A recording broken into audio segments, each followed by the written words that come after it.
तो जैसा कि पिछले एपिसोड में हमने देखा था, फॉरबिडन बाय द ज़ॉम्बी का जो क्षेत्र था, उसे सक्सेसफुली सील कर दिया गया था और उसके बाद स्वॉर्ड सेज की आर्मी, चर्च ऑफ डिपार्चर और बाकी जो भी ह्यूमन रिसोर्सेज थे, उनकी आर्मी इनजस्टिस प्रीफेक्चर की तरफ निकल जाती है उस एरिया को सील करने, जैसे कि फॉरबिडन बाय द गारमेंट कहा जाता है। अब आगे ज़ूबे इस दौरान मतलब किन-किन के राइट साइड से उतर जाता है और एक बड़े से फ्लाइंग शिप पर आके बैठ जाता है, जो कि बेसिकली स्वॉर्ड सेज कोर्ट का शिप था।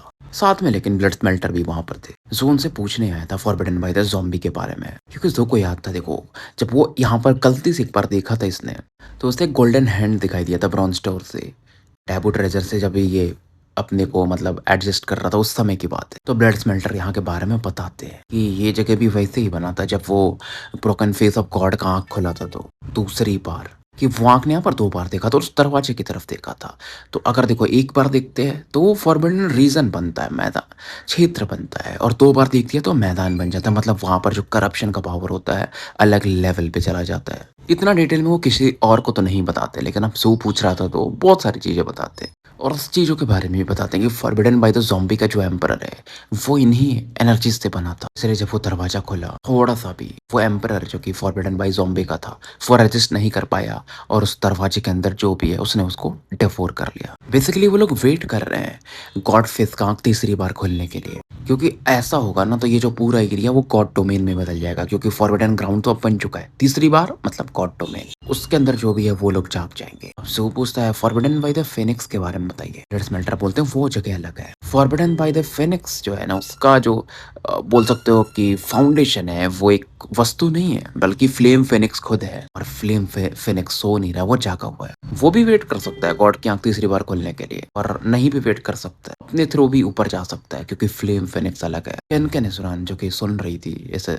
फ्लाइंग शिप के पैरेलली में उड़ रही थी, उड़ रहा था, काव करके आवाज देता है। जो सरप्राइज्ड हो जाता है। किंग थोड़ा लेजी था, नाव पर ही मतलब ऐसा पकड़ के सपोर्ट से उड़ रहा था ताकि उसको भी ज्यादा मेहनत न करना पड़े। किन का एक्सप्रेशन ऐसा था कि वो किसी प्रजाति को खत्म करना चाहता है। जो बोलता थोड़ा सा और पेशेंस दिखाइए सीनियर, आपको अपना मौका मिलेगा। सर ब्लड स्मेल्टर इस दौरान देखते हैं और फिर बोलते हैं तुम्हारे मास्टर के पास सही में तगड़ा स्किल्स है, तुम्हारे जैसा उन्हें बंदा मिला डिसाइपल, फिर तुम्हारी बड़ी बहन जैसा, और तुम लोगों के पास भी देखो कितना तगड़ा ब्लेसिंग्स है। तुम लोग जिंदा हो, स्ट्रांग बनते जा रहे हो, ज्यादा चीजों के बारे में मत सोचो, मैं जब तक जिंदा हूँ कि मैं तुम लोगों का ध्यान रखूंगा। मतलब वो काफी खुश थे।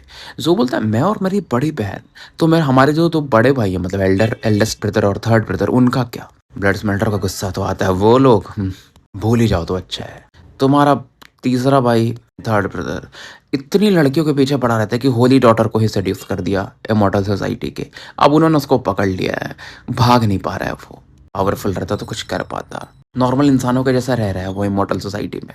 नहीं तो अगर तगड़ा रहता तो तुम्हारा मास्टर के जैसा बन सकता था, कि जिस लड़की की तरफ देखते भाई वो उनकी हो जाए ऐसा। और तुम्हारा मास्टर अभी फील नहीं कर रहे हैं कि उनके पास समय कि जाए उसको बचाने, तुम्हारे थर्ड ब्रदर को, और मेरे पास भी। अब बात रही तुम्हारे बड़े भाई की, जो कुछ समय पहले हमें एक मैसेज आया था। तुम्हारा बड़ा भाई जो है थोड़ा लस्टी हो चुका है, मतलब ठरकी हो चुका है। 6 महीने पहले की बात है कि वो एक औरत से शादी करना चाहता है। टाओ ऐसा कुछ करके नाम था। जुकिंग की आंखें 2-3 बार सब मटकाता है, क्योंकि उसको तो मालूम था कि वो मैसेज उसी ने भेजा था। लेकिन बोलते लेकिन तुम फोर्थ सिबलिंग, तुम परफेक्ट एग्जाम्पल हो कि तुमको अपने डिजायर्स को कैसे कंट्रोल करना है। मतलब वो काफी जो की तारीफ करते हैं कि अरे देखो तुम एक बार वॉइड रिटर्निंग में पहुंच गए तो टाओ पार्टनर तो यूं ही मिल जाते हैं, तक क्या सोचने का अभी पहले से। मतलब वो सीरियसली बता रहे थे। अब जो पूछता है कि अच्छा सेकंड सिस्टर और वांग यान का कैसा है।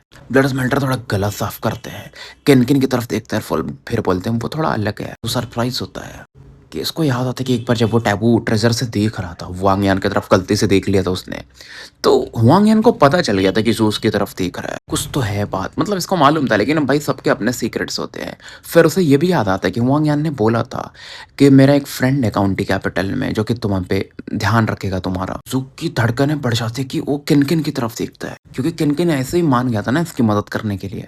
फिर सोचता है कि ब्रदर किन से, सीनियर किन से, मतलब बाद में मैं पूछ लूंगा। इस दौरान समय गुजरते जाता है।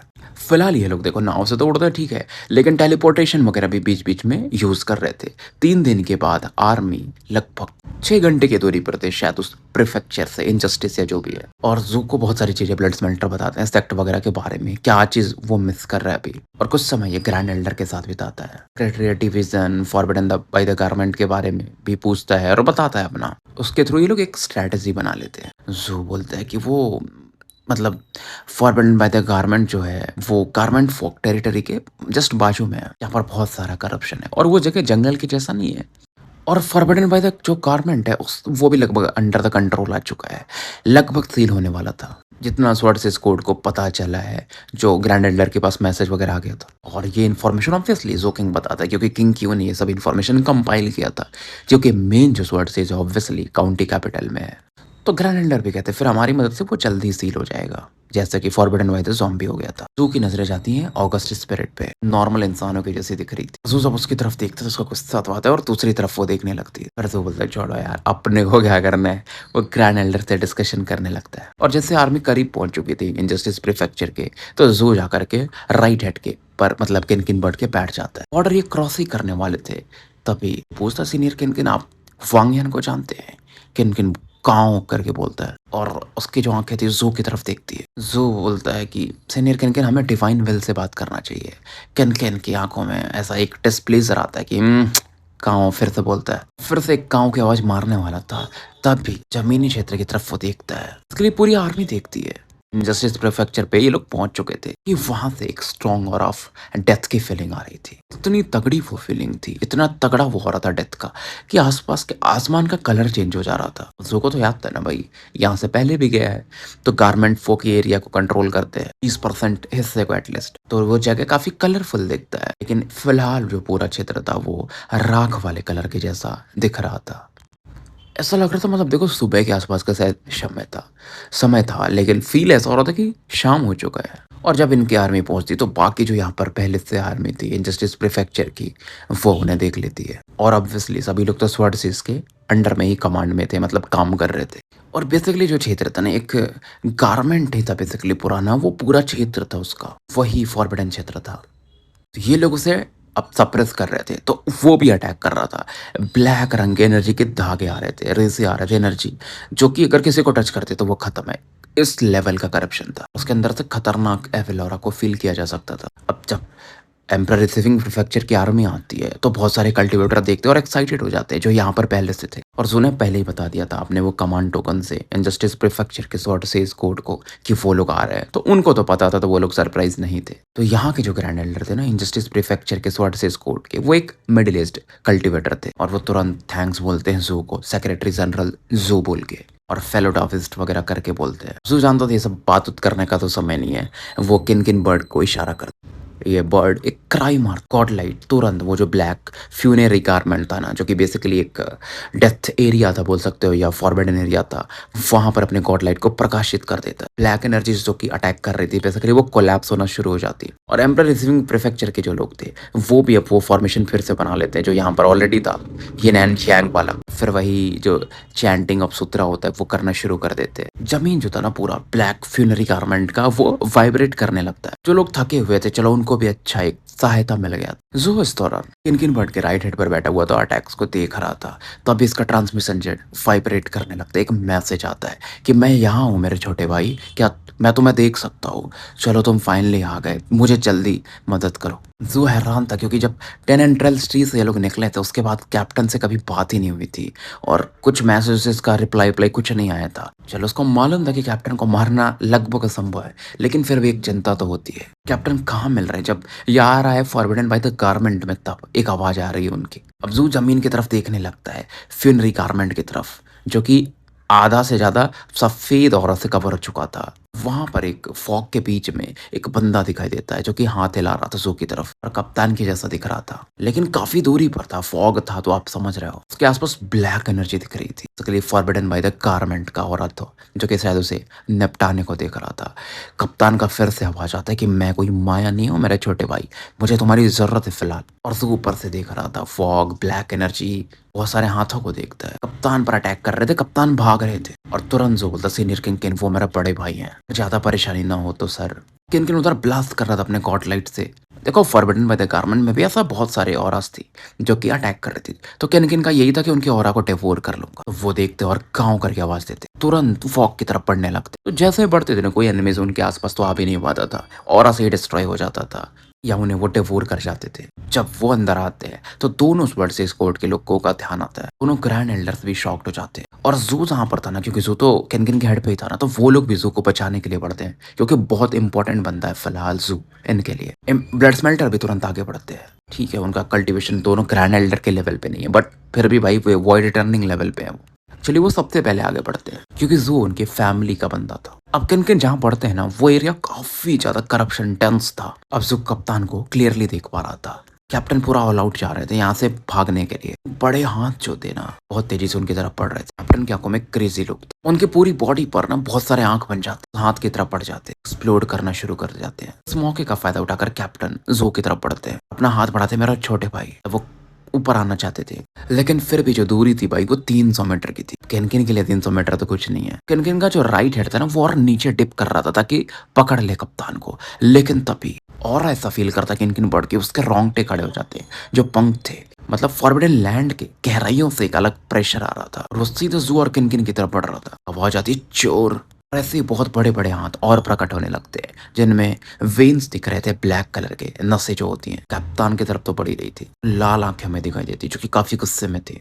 मतलब जिनके भी हाथ थे भाई, वो बंदा भी बहुत तेजी से आगे बढ़ रहा था कप्तान को धर दबोचने के लिए। कैप्टन की आंखों में एक व्याकुलता थी। वो एक सैपर निकालते, अपनी खोपड़ी को काट देते और खोपड़ी को काटने के बाद इनका जो बॉडी था, जो कि धड़ था या जो भी बोलते हो, वो मतलब हाथ पकड़ता है और कप्तान को सब फेंक के मारता है उनके मुंडी को आगे की तरफ जिधर जो किंग था। तुरंत पकड़ लेता है और फिर किन किन टॉप स्पीड से पीछे हट जाते हैं। 300 मीटर की दूरी पर एक चेहरा प्रकट होता है कप्तान के हेडलेस बॉडी के पीछे, बिना सर के बॉडी के पीछे, और उसको पकड़ के ऐसा चपेटा मारता है। वो जो भी बंदा था ना, उसका चेहरा ऐसा लगी सड़ा हुआ जैसा लग रहा था और उसकी आंखें तकड़ी लाल थी। कप्तान की तरफ देखता है, मतलब जू के हाथों में जो थे, मैं चिल्लाता और ब्लैक मिस के और जू की तरफ पड़ती है। किनकिन तुरंत ही उसे काउंटर करता है, पीछे हटने लगता है। फेस आगे बढ़ ही रहा था, तभी तब ब्लड स्मेल्टर और ग्रैंड एल्डर आ चुके थे, वो लोग भी अटैक करते थे। अब फेस जब तक कुछ कर पाता तब तक कप्तान बहुत पीछे निकल चुके थे। हालांकि फिर भी वो बंदा चिल्लाता कि मैं तुम्हें मार के रहूंगा, तुम चोर। और इधर भाई जैसे जैसे वो और सीलिंग मैजिक और स्ट्रांग होते जाता है, तो ये एरिया भी अंडर कंट्रोल तो पहले ही था। और ये जो चिल्ला रहा था ना, ये आवाज को नीदर स्पिरिट भी सुनती है। इसे अपने पुराने दिन याद आते कि यही चोर तो गुस्सा था,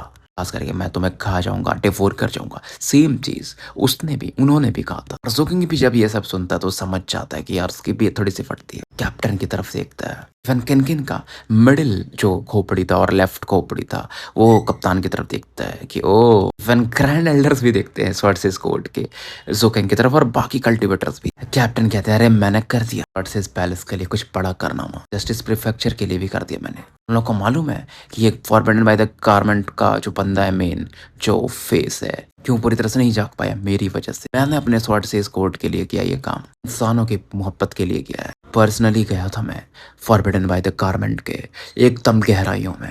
वो पूरी तरह से जागने वाला था, मतलब यहाँ का जो मेन पावरफुल ऑरा है, जो भी बोल लो। मैंने उसके सोल हार्ट को काट लिया था, वो इनकम्प्लीट हो गया। कैप्टन की भी तो फटी पड़ी थी ना कि लोग कुछ और सोचेंगे कि इसने कुछ और किया होगा, इसने ही तो नहीं जगा दिया है जो भी। क्योंकि कैप्टन यहाँ पर फन के लिए गया था, ऐसे कांड हो जाएगा उससे भी नहीं पता था, बस मरते मरते ही तो बचा था। और जब बाहर निकले कप्तान तो देखते हैं कि भाई कंबाइंड फोर्सेस है यहाँ पर, 2 प्रीफेक्चर्स की, मतलब लाखों में यहाँ पर पूरी आर्मी इकट्ठा है। कप्तान को तो आइडिया भी नहीं था क्या चल रहा है। कप्तान को भी मालूम था भाई, उन्होंने थोड़ी ये चीज स्टार्ट किया है, लेकिन जो भी कप्तान ने बोला था बाकी लोग हैरान हो गए थे। ऑब्वियसली इंजस्टिस प्रीफेक्चर वाले तो भरोसा नहीं कर रहे थे, लेकिन वो जो बड़ा सा फेस था अभी भी कप्तान का पीछा तो करने की कोशिश कर रहा था। अब लेकिन फिर यहाँ की जो आर्मी थी वो ग्रैंड एल्डर, जोकिंग वगैरह की तरफ देखती है। ऑब्वियसली ब्लड स्मेल्टर का भी एक्सप्रेशन थोड़ा सीरियस, और वो बोलते हैं चेन एरनियो बहुत गिफ्टेड डिसाइपल है 7 ब्लड आइज का, वो मेरे ही सेक्टर में पला बड़ा है, बहुत लॉयल है, उसको मालूम है उसे क्या करना है और वो झूठ नहीं बोलता है। मैं उस पर हमेशा भरोसा करता हूँ।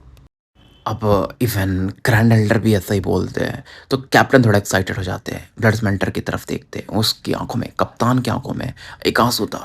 कप्तान को मालूम था अगर ग्रैंड एल्डर और ये नहीं बोलते ना भाई तो इसकी फटी पड़ी थी। इंजस्टिस प्रीफेक्चर वालों के दिमाग में तो यही रहा था कि इस बंदे ने कुछ कांड तो नहीं कर दिया है। जू को तो समझ में आ रहा था। एंड वो दोनों ग्रैंड एल्डर्स की तरफ देखता है। वो सीधा बोलता है कि जितना मुझे पता है रिपोर्ट्स के हिसाब से यहाँ पर जो इश्यूज हुआ था या वहां पर भी जो हमारे एम्प्रेसिविंग प्रीफेक्चर में हुआ था ये सब होली टाइड ने कराया है। बेसिकली वो फॉरबिडन बाय द गारमेंट की ऑरा को जगाने की पूरी तरह से कोशिश कर रहे थे। और खुद सोच के देखो यहाँ का जो चल रहा था सप्रेशन इंजस्टिस प्रीफेक्चर में बहुत स्मूथली जा रहा था जितना मुझे पता है। कब अगर नहीं आता तो और बड़ा प्रॉब्लम हो सकता था। 1 महीने और लग जाते इस एरिया को सील करने में। और अब तो मैं देख सकता हूँ कि चेनर न्यू के जो एफर्ट है फॉरबिडन बाय द गारमेंट में ऑब्वियसली कनेक्टेड है दोनों इवेंट्स। कैप्टन और एक्साइटेड हो जाते हैं लेकिन मेन कन्विंसिंग वॉइस तो दूर से ही थी। एक आवाज आता है कि यहाँ पर जो केओस हुआ है फॉरबिडन बाय द गारमेंट में उसमें इस इंसान का कोई हाथ नहीं है। इसने तो हम लोगों का बहुत मदद किया है। तो लोग उस तरफ देखते जहाँ से वो आवाज आता है। बहुत सारे कपड़े से आसमान में उड़ते हुए दिख रहे थे काफी कलरफुल। ये गारमेंट फोक वाले लोग थे लेकिन पहले से कम थे।